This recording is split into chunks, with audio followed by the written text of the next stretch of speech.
Hey guys, today we're going to talk about adding and subtracting polynomials, and this is going to be pretty quick. I think you've done this before, and so if you have some questions, I will be happy to answer them in person.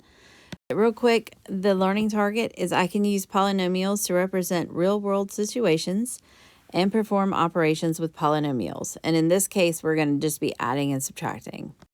So you can add or subtract polynomials by combining like terms.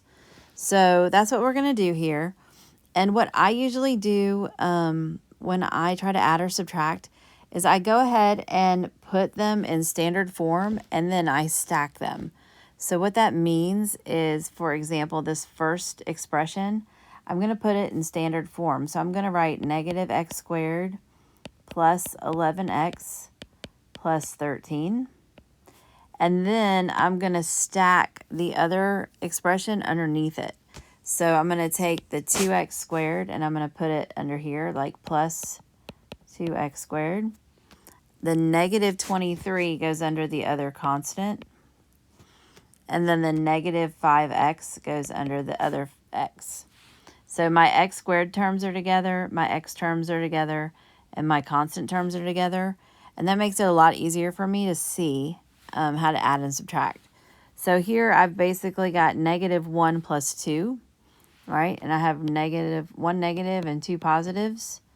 So these two are going to cancel, so I'm left with 1 positive. So I've got an x squared. 11x minus 5x, so I have 11 minus 5, which is 6. So plus 6x.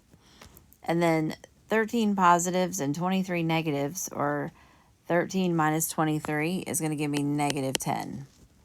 So that is going to be my answer. And that's all you're doing. So over here on this side, the difference is now I have a minus sign. And this is usually where people get tripped up. So I'm going to go ahead and distribute that minus sign to all 3 parts of this expression. So this is going to become negative 7x, negative 3x squared, and negative 1. Okay, so now I've basically got an addition problem and lots of negative numbers. So I'm going to do it the same way. I'm going to start by putting this first part into standard form. So 4x squared plus 5x. And then underneath it, I'm going to put these parts. So I've got negative 7x. So I'm going to put that under my x term.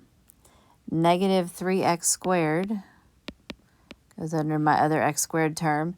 And then negative 1 is just going to go over here at the end. I can put a plus 0 here if that makes, that looks better. It's up to you whether you're comfortable with.